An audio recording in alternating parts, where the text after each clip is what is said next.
And what would you recommend?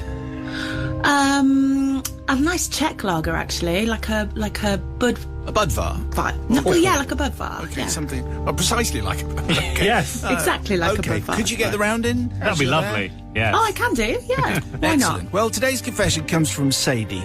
And Sadie says, I think this will be a good one. Father Simon, brother from the gutter, Matthew, and Sister Susie from the pub. My confession concerns a weekend during lockdown when I was working from home full-time. So there's a lockdown. I don't think we've had a lockdown confession. Yeah. We had an enthusiastic new boss who, as enthusiastic bosses seem to like to do, chose 4 p.m. one Friday to share a good idea in an email. Yes, exactly. He wanted to get a better handle on what we're all up to whilst working remotely. He suggested we should have a quick look at our online calendars over the weekend. Nothing major, he assured us. We just had to give him an idea of what tasks filled every hour of the working week. We then present our calendars to the group in the following Monday departmental Zoom meeting. Deep joy. Nothing major. Present to the group what a fun weekend lay in store. My online calendar was haphazard, Father Simon, and neglected. Only colleagues' birthdays and just the odd meeting to view, and then only because someone else had set them up. I was happy with my system of sticky note reminders around the edge of my laptop screen, but this wouldn't be suitable for the new boss, obviously. The truth is, I didn't actually know how to use my online calendar. Normally, I'd have asked my husband for tips, but he was a key worker away on duty with the Ministry of Defence.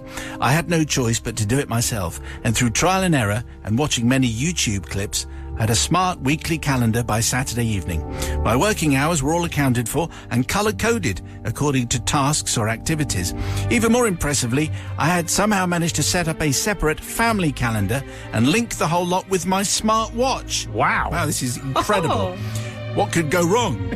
I was very pleased with myself and spent some time boring the pants off my family on our group chat about how accomplished I was. Nice. So back to my husband working away with only very brief trips home, ships passing in the night we were.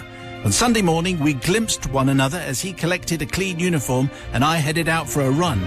He had good news, though. He got Wednesday night off, to which my jokey reply was something like, Great, I'll schedule some quality time. Wednesday at 7, see you then. We both laughed and thought nothing more of it. On Monday, feeling confident, I joined the meeting with the new boss, same as the old boss, and we all spent a few minutes going through each other's diary entries for the day. The boss seemed impressed with our weekend's work, although he did ask me to tweak my settings, because he wasn't sure he needed to see exactly what my children were up to. Not a problem, lose the family calendar link, this was easily remedied. And as I went into my settings, everything seemed to happen at once. A text arrived from my husband, clearly urgent. Check your online diary now. Did you actually have to do that? In capital letters. Puzzled and doing that, trying not to look like you're texting in a meeting thing, I started a reply, but then heard the words, Hey everybody, can I draw your attention to a very special event that Sadie has planned for Wednesday evening? I glanced up at the screen. My boss was grinning. Confused, I scrolled across and down, as did the rest of my colleagues, and there it was, just beyond the end of Wednesday's beautifully colour-coded working day, 7 p.m, midweek nookie. I was mortified and still am writing this out. Father Simon, I perhaps hadn't heard the OK from my smartwatch as I was leaving the kitchen the previous day. Oh, no. But I should have said 12 certificate. But my words had been registered and my calendar updated. So much for my confidence and newfound expertise. This was awful. I'll never forget the sight of a screen full of bosses and colleagues all giggling at me. Nor will I ever live down the stream of group chat messages from my children over the next few days, such as midweek nookie, T-minus 10 hours. Oh, no. So I'm not asking for forgiveness from my boss or colleagues. It's my ineptitude totally brightened their week. Nor do I ask forgiveness from my children for suggesting that us old people still have a life. As for my husband, I do seek forgiveness for sharing way more information publicly than was actually necessary. I hope the jury will look kindly on me, though I'm fully expecting Matt not to. Thank you so much. Love the show very, very much indeed.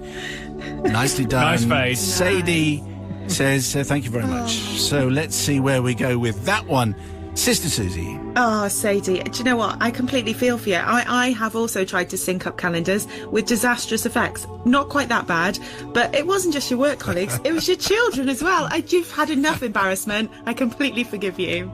Okay, very good. Actually, and the punchline of that is actually a three-worder as well. That's all you need. Brother from another gutter. I mean, obviously we're going to forgive that, because that's the best laugh I've had this week. That is superb. Having your watch remind you that it's time for midweek nookie. Oh, my. Yeah, definitely forgiven. Well done, Sadie.